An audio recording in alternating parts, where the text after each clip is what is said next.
마가복음 4장 함께 살펴보도록 하겠습니다. 마가복음은 예수님이 누구이신지를 보여주고 있습니다. 더불어 예수님을 믿고 있는 제자들이 누구인지를 알려주고 있지요.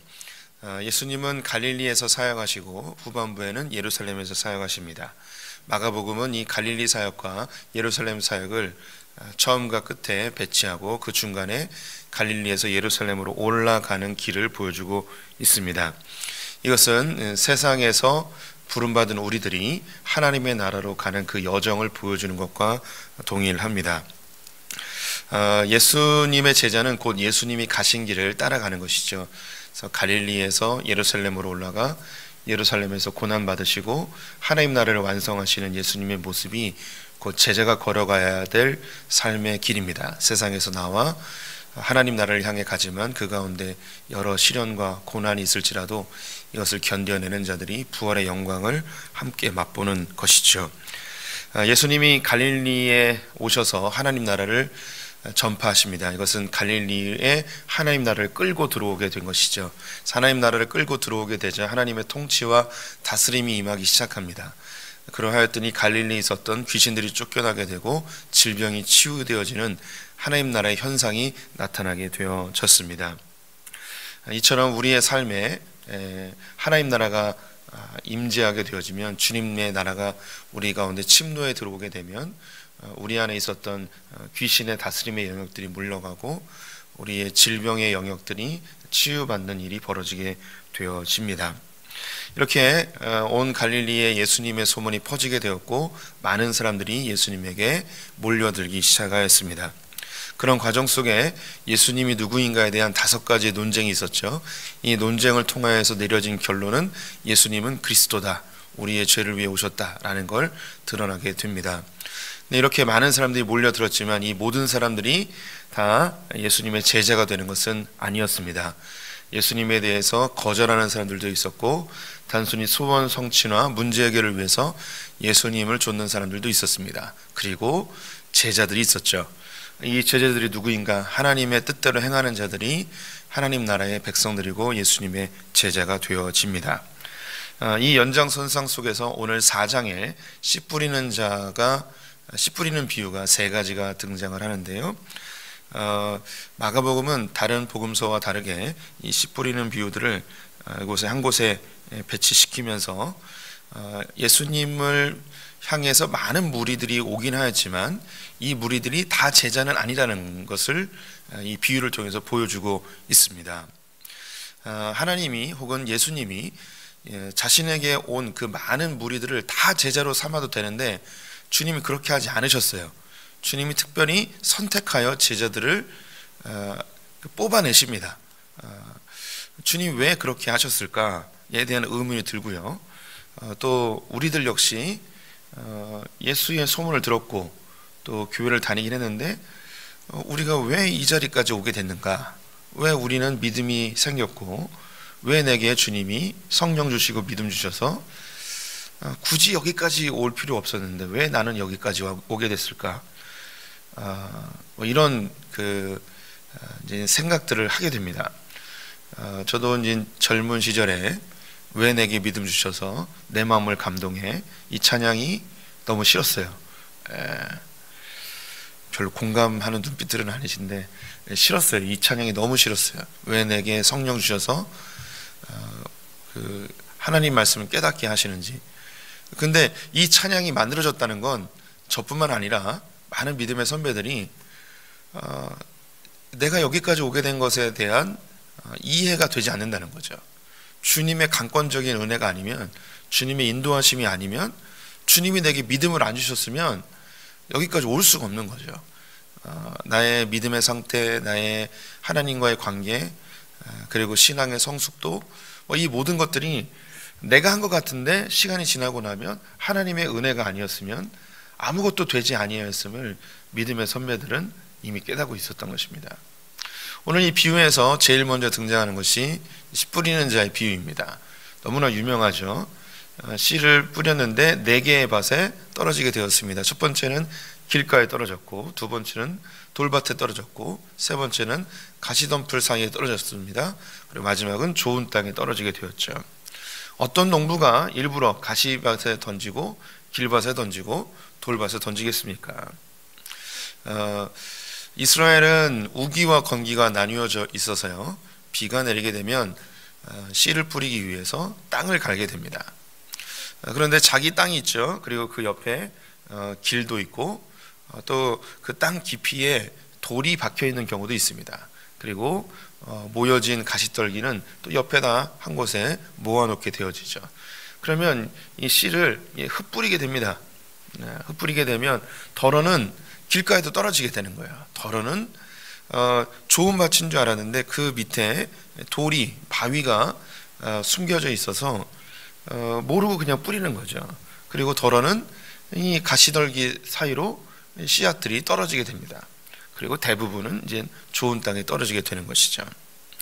근데 이 길가에 있는 것은 사단이, 새들이 쪼 먹어서 사단이 빼앗아서 복음이 떨어지긴 했지만 사라져 버리고, 그 안에 이제 돌이 있는 사람들은 아픔이나 상처나 혹은 이런 그 시련들, 핍박들이 있으면 또 뿌리를 내리지 못하고 사라지고, 가시밭에 있는 것은 그 안에 있는 욕심이나 다양한 유혹들로 인해서 자라지 못하고 사그러지게 되고, 그리고 좋은 밭은 30배, 60배, 100배로 맺혀지게 된다는 것입니다. 이 밭이 30배 맺힐지 60배 맺힐지 100배 맺힐지 이건 또 모르는 거예요. 그 땅이 갖고 있는 성분, 땅의 토질 뭐 이런 것 때문에 또 열매의 그 양도 달라지게 되어 있습니다. 우리는 이 본문을 볼 때 자칫 잘못하면 내가 30배, 60배, 100배의 열매를 맺기 위해서 내가 뭔가 열심히 해야겠구나, 이런 이 교훈으로 받으시는 분들이 있을 수 있습니다. 이것이 교훈이 되고 도전이 돼서 자기 신앙에 이렇게 도전하고 열심히 힘을 내는 것 매우 좋은 것입니다. 그런데 이 본문을 좀 자세히 볼 필요가 있는데, 우리는 밭이에요. 밭은 자기 스스로 밭을 바꿀 수가 없다는 거예요. 이 밭을 바꿔줄 수 있는 분은 농부밖에 없어요. 길가를 좋은 밭으로 바꾸려면 농부가 이 길가를 기경을 해서 좋은 밭으로 바꿔줘야 돼요. 그 안에 있는 이 돌들을 제거하려면 이 밭은 스스로 제거를 못해요. 농부가 와서 이 돌을 제거해줘야 되는 거예요. 그리고 가시떨기는 스스로 가시떨기를 제거할 수 없어요. 농부가 와서 가시떨기를 다 태워버리든 없애버리든 해야 되는 것이죠. 또 좋은 밭이 되기 위해서 영양분을 주든 거름을 주든 하든 이건 역시 농부가 해 주어야 할 영역입니다. 우리는 매우 수동적인 밭입니다. 우리 스스로 할 수 있는 게 아무것도 없습니다. 그런데 지금 이 새벽에 오신 분들은 30배, 60배, 100배의 열매를 맺으신 분들입니다. 복음의 씨앗이 우리에게 심겨졌는데 정말 죽을 것 같고 아무것도 없었고 인생에 소망이 없었던 분들이 이 복음을 받아들임으로 예전에 비하여 30배의 열매가 맺혀진 삶이 있고 60배, 100배의 열매를 맺힌 분들이 이 자리에 모여 있습니다. 정말 인생의 밑바닥에서 아무런 소망이 없는 그런 분들이 예수를 알고 복음을 알고 이 자리까지 오게 된 것이죠. 예수를 알게 된 것, 내가 믿음이 성장한 것, 또 이 자리까지 오게 된 것, 이 모든 과정 속에 살펴보면 내 의지대로 내 노력대로 된 게 아무것도 없음을 인정할 수밖에 없습니다. 그 사이에 우리 성도님들이 하나님을 향해서 한 것을 있다고 굳이 따진다면 그것은 찾고 구하고 두드린 거죠. 땅이 할 수 있는 건 한 가지밖에 없습니다. 주님 도와주세요. 주님 나를 바꿔주세요. 내 인생에 주님 개입해 주세요. 나를 좋은 땅으로 만들어 주세요. 우리 인생의 주관자이신 하나님, 그 주님께 우리가 간절히 구하고 소원하는 것, 이것이 우리가 한 것의 전부가 아닐까 싶습니다. 그래서 주님은 산상수훈에서 찾고 구하고 두드리라고 늘 이야기하시죠. 우리에게 어떤 행위나 어떤 대단한 큰 이 열심과 노력에 대해서 주님이 이야기하지 않으십니다. 오히려 우리에게 찾고 구하고 두드리라, 이 이야기를 하고 있는 것이죠. 우리의 마음을 기경할 수 있는 분은 성령 하나님밖에 없습니다. 우리 성도님들의 삶에 30배, 60배, 100배의 열매가 맺혀지길 간절히 축원드립니다. 그것을 위해서 주님께 찾고 구하고 두드리십시오. 그러면 약속하신 성령 우리에게 주셔서 우리의 마음을 바꿔주시라, 기경하시고 상처를 치유하시고 쓴뿌리들을 제거하시고 우리의 유혹과 혹은 핍박으로부터 우리가 견딜 수 있는 힘을 제공해 주실 줄 믿습니다. 그 뒤에 이제 등경 비유가 있는데요. 이 등경 비유도 구절이 애매한데요. 제가 다시 좀 읽어보겠습니다. 21절 22절에 보면 또 그들에게 이르시되 사람이 등불을 가져오는 것은 말 아래나 평상 아래 두려 함이냐 등경 위에 두려 함이 아니냐 드러내려 하지 않고는 숨긴 것이 없고 나타내려 하지 않고는 감추인 것이 없느니라. 그냥 읽으면 좀 이해가 좀 애매한 구절인데요. 좀 자세히 살펴봐야 필요가 있습니다. 뭐 간략하게 설명을 하면 등경을 가지고 와서 등불을 가져와서 말 아래 두거나 평상 아래 두는 사람이 없다. 위에다 올려놓는데 근데 이걸 굳이 누가 감췄다. 그럼 왜 감췄겠냐? 이걸 드러내려 하지 않기 위해서 감춘 거다. 근데 누군가 이걸 드러냈다. 그럼 왜 드러냈냐? 드러내고 싶어서 드러냈다 인 거죠. 이 복음이 곧 이 등불이 곧 복음이고요. 예수 그리스도입니다. 이것을 감추인다면 왜 감췄겠냐? 감추려고 하기 때문에 감추는 거고 드러낸다면 이건 드러내기 위해서 드러낸 것이다. 이런 의미입니다. 이건 역시 이 복음이 우리 성도님들에게 들릴 때가 있고 들리지 않을 때가 있습니다. 또 우리 성도님들에게 이 복음이 공개될 때가 있고 공개되지 않을 때가 있어요. 이건 역시 내가 아무리 알고 싶고 아무리 찾고 싶어도 내가 찾고 혹은 내가 발견할 수 있는 게 아닙니다. 이 주체 역시 이 등불의 소유자이신 복음의 소유자이신 하나님이 하시는 일이에요. 그래서 우리 성도님들에게 그때는 왜 주님이 내게 알려주지 않으셨는가? 왜 그때는 깜깜하게 내 인생에 이렇게 암흑 속에 있게 하셨는가? 그때는 그럴 만한 이유가 있으셨던 거예요. 근데 어느 순간이 되니까 다 밝히 알게 되는 거죠. 그때는 하나도 캄캄하게 안 알려주시더니 이제 내 인생의 그 의미를 주님께서 내 삶에 어떻게 역사하셨는지를 다 밝히 알게 되어지는 그 때가 있는 거죠.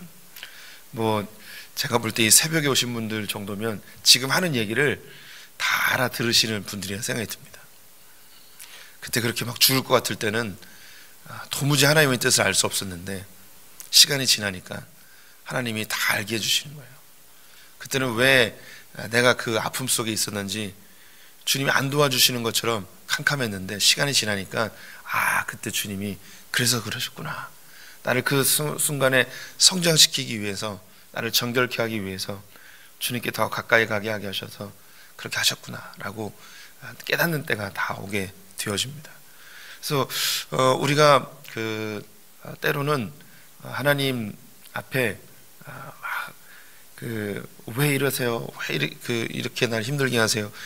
이런 간절한 기도 할 필요도 있지만 주님께 잠잠히 기다리는 게 정말 중요한 것 같습니다. 하나님 때가 되면 알려주시죠. 그래서 우리 믿음의 선배들이 제일 많이 하셨던 그 권면의 말이 뭐냐면 때가 되면 다 주님이 알려주셔. 주님이 다 때가 있어. 주님의 때가 있어. 잠잠히 기다리면서 열심히 기도해봐. 그럼 주님이 때가 되면 다 알려주실 거야. 이 이야기를 제일 많이 들은 것 같아요. 우리 이 새벽에 혹시 암흑 속에 혹은 어둠 속에 터널 속에 걷는 분들이 있다면 주님께 잠잠히 기도하시면서 주님이 밝히 드러내시는 때를 발견하는 분 되셨으면 좋겠습니다. 또 여기 이 마가복음에만 있는 또 아주 이 비유, 씨에 대한 비유가 한 가지 있는데요. 26절 27절 보시면 또 이르시되 하나님 나라는 사람이 씨를 땅에 뿌린 것 같으니 그가 밤낮 자고 깨고 하는 중에 씨가 나서 자라되 어떻게 그리 되는지를 알지 못하느니라. 하나님 나라의 복음이 땅에 떨어졌는데 그 사람 속에서 어떻게 자라나는지 아무도 모르는 거예요. 하나님이 자라게 하시는 거죠. 놀랍게 자라게 하시는 거예요. 그 뒤에 겨자씨 비유가 있는데요.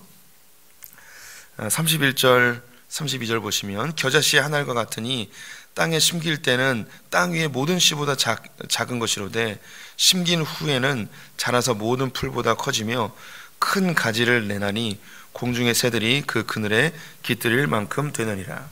하나님 나라가 겨자씨와 같대요.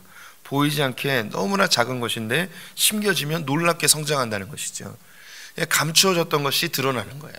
작은 것이 커지게 되고 아무도 알지 못하는 거죠. 그래서 우리 성도님들, 이전에는 사람들이 나를 알아주지도 못하고 너무나 작고 연약하고 미약한 존재였는데, 이 복음의 씨앗이 심겨져서 내가 자신감도 생기고 사역의 범위도 넓어지고 하나님 나라의 비밀을 알게 되고 교회 사역도 동참하게 되고 얼굴도 밝아지고 삶도 바뀌고, 어느 순간 나도 그늘을 만들어서 누군가를 품을 수 있는 그런 넉넉한 삶과 환경이 되어지는 그런 모습을 보면서 스스로들 놀라워하지 않으십니까? 주님이 나를 이렇게 풍성하게 해주셨구나라는 고백을 하게 되죠. 지금 이 마가복음에서 씨에 대한 비유가 세 가지가 나왔습니다. 공통점은 잘 모른다는 거예요. 하나님께서 주권적으로 하나님이 행하고 계시다는 것이죠. 많은 무리가 예수님께 몰려들었습니다. 이 사람들이 각양 자기의 예수님을 쫓는 이유가 있겠죠. 근데 주님께서 그 가운데 제자를 선택해내십니다. 그 제자들이 어떻게 제자가 됐는지 그건 이유를 알 수가 없어요. 주님이 선택하여 부르신 것이죠. 그래서 이것을 바울 선생님은 예정이라고 이야기했는데, 굳이 그렇게 깊은 이야기를 하지 않더라도 우리 성도님들은 이미 깨닫습니다. 그 많은 사람들 중에 나를 선택하여 부르셔서 주님의 백성 되게 하시고 지금 이 자리까지 오게 하시고 내게 믿음 주셔서 주님을 신뢰하고 주님과 친밀한 교제를 할 수 있는 그런 자리까지 만들어 주신 것을 우리는 하나님께 감사하며 고백할 수밖에 없죠.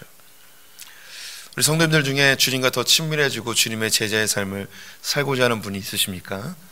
그렇다면 사모하십시오. 그리고 주님께 간구하십시오. 주님, 나를 주님께 더 가까이 인도해 주십시오. 내가 할 수 있는 게 아니고 주님이 인도해 주셔야 됩니다.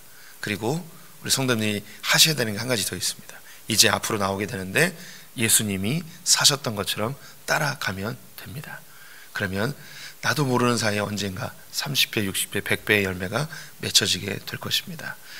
이 하나님의 나라의 이 놀라운 비밀을 우리 성도님들이 이제 깨달으셨는데, 주님 평생 쫓아서 풍성한 열매 맺으시는 분들, 하나님 나라를 넉넉히 누리는 분들 되시기를 축원드립니다. 기도하겠습니다.